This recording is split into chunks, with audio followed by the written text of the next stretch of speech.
And finally, we've got to meet the mitigation challenge. If we don't get greenhouse gas emissions down rapidly and effectively over the next decade, and I mean this globally, not just in Australia, we're not going to be able to cope, and most of our ecosystems aren't going to be able to cope with the rate and magnitude of climate change. So it's a multi-pronged package.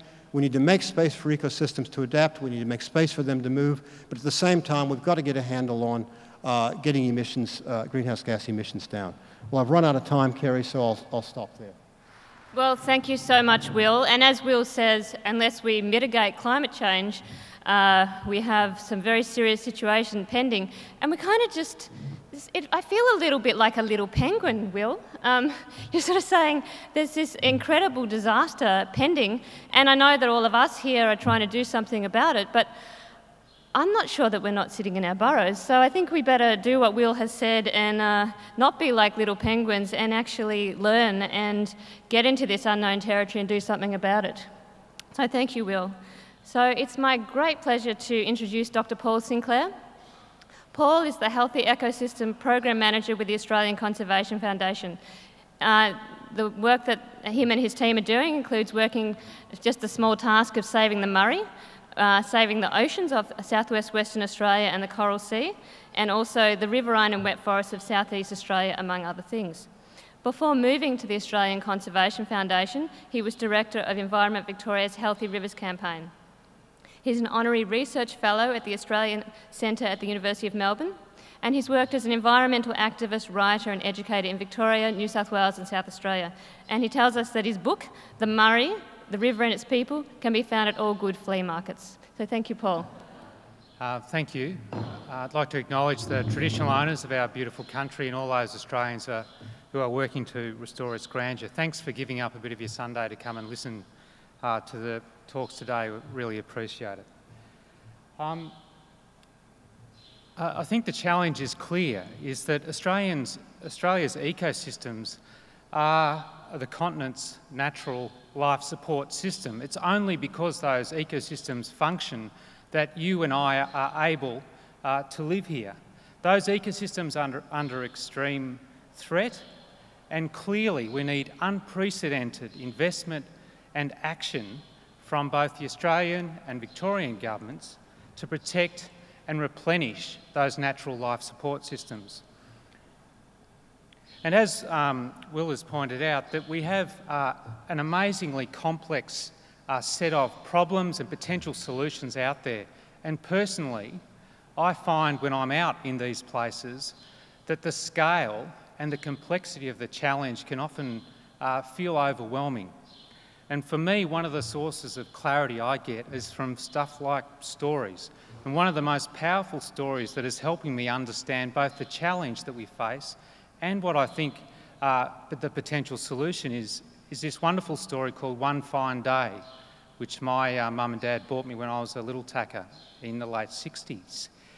It's a fantastic story. I should point out before anyone wants to take umbrage at this, the Australian Conservation Foundation is not proposing the massive reintroduction of foxes, okay? This story is about a fox that tips over a pail of milk. The woman who has spent a long time milking a cow to produce that milk is very upset and angry, and she chops off the tail of the fox. You can't be a fox without a big bushy tail. So the fox says to the woman, "Woman, what can I do to get my tail sewed back on?" And the woman says, "Look, it's easy. All you have to do is to refill my pail of milk." So the fox goes to the cow. Cow, what can I do to get some milk? Easy, you just need to provide me with grass.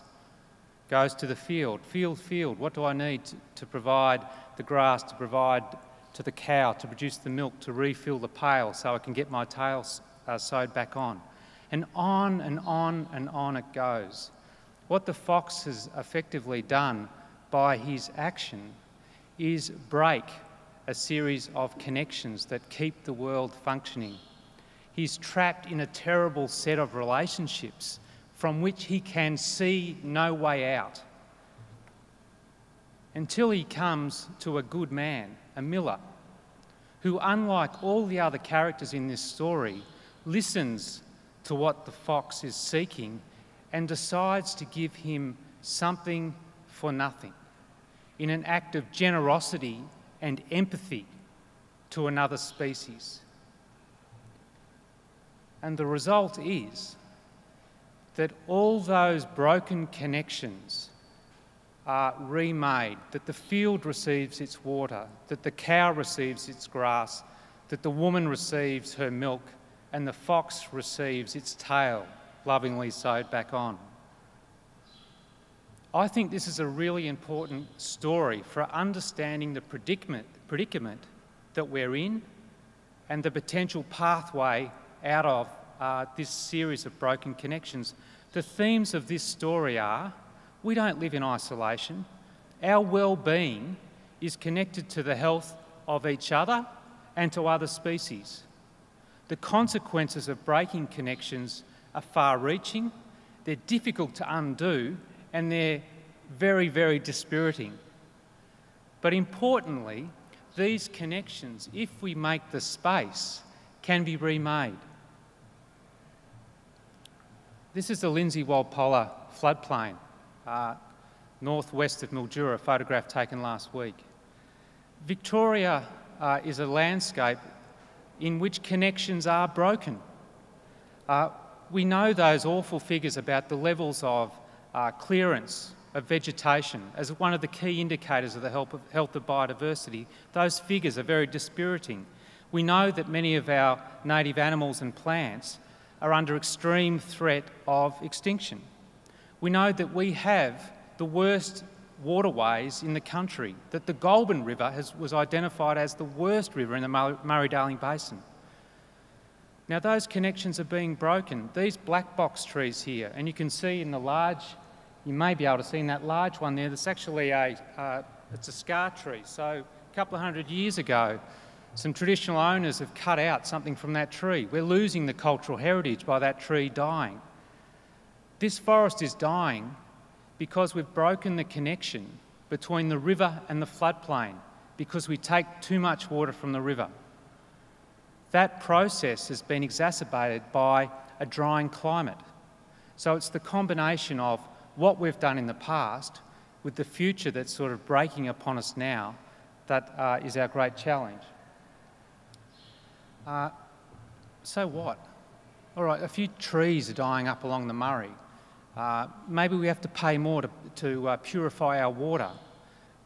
Well, it costs big dollars, right? These things have large amounts of money attached to their loss. Something just like land degradation. Forget about the loss of water quality, just land degradation. The Australian Bureau of Stats in January estimated that it costs us $4.5 billion a year. We know that degraded environments are bad for our health, and it affects those people who are already disadvantaged the most. People who live in rural and remote Australia are amongst the people who already suffer disadvantage from having poor access to health services. You die of illnesses quicker in the country. Experts tell us that under climate change scenarios, water quality deterioration, those extreme events that Will described, are going to affect the most vulnerable in our community most. There are two reasons why it matters. But for me, the most important reason is it's just plain wrong. It is morally wrong to destroy the natural wealth of our country. That's the unpleasant part of the talk. We'll now move into the happy part. We can reconnect the world. Remember the miller who gave something for nothing, who displayed empathy to other species. One of the challenges we have is to not get consumed in the detail of trying to work out how we provide milk to the pail or grass to the cow.